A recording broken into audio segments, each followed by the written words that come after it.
Hey YouTube, thanks for clicking on part 3 of my series on how to get your amateur radio certificate in Canada.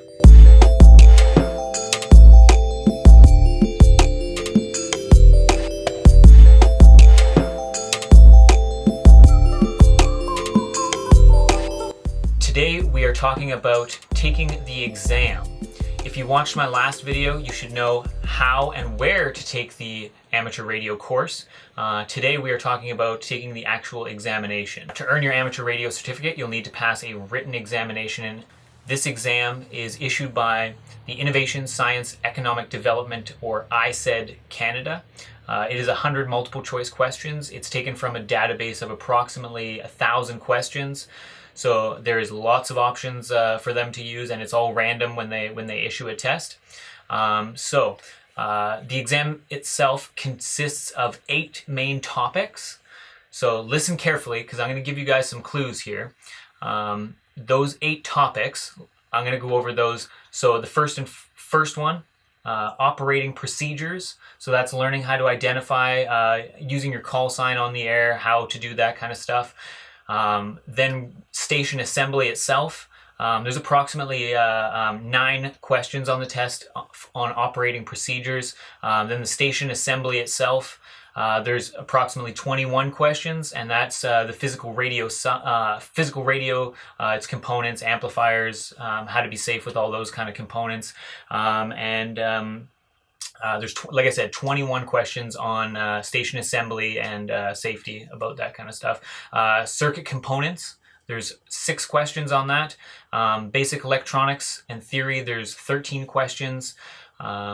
Radio wave propagation, so bouncing waves off the ionosphere, off of meteors, all that kind of stuff. There is 8 questions or so on that. Feed line and antenna systems, there's 13 questions. Interference and suppression of that interference, there's 5 questions approximately on there.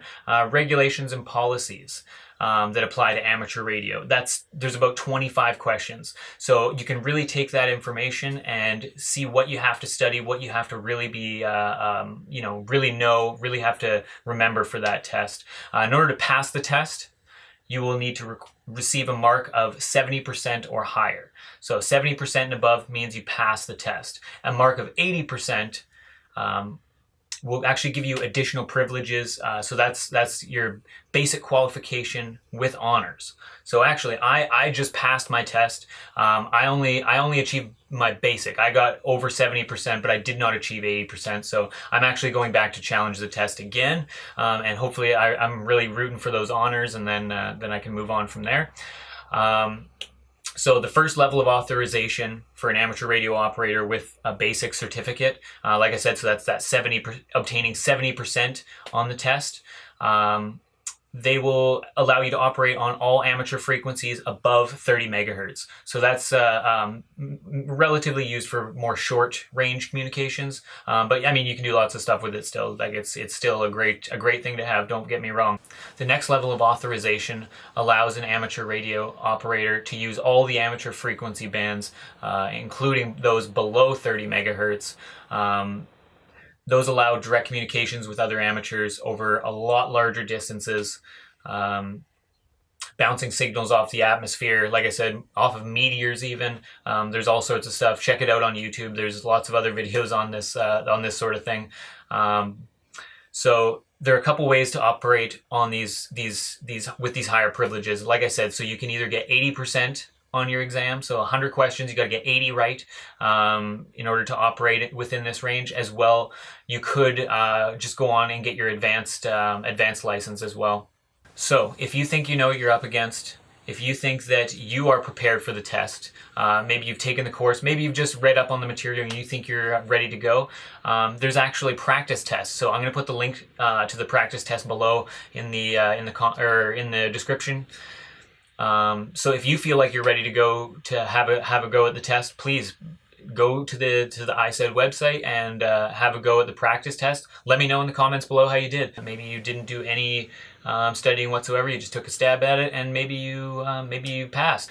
Having just finished the course, I would definitely recommend investing some time to take a class to learn the material, because it's really something that is, you can read up on it, you can learn it that way, but definitely hearing people's firsthand experience with all this stuff is definitely an easy way for me to learn anyway. So I definitely recommend taking the class. I learned lots of stuff that I never even knew about amateur radio, and my instructor was great. He was able to add on some additional what he called enrichment to the program, which not necessarily stuff covered by the test, but also very, very interesting stuff, like I said, about data transmission and all sorts of stuff like that is just touched on the exam itself.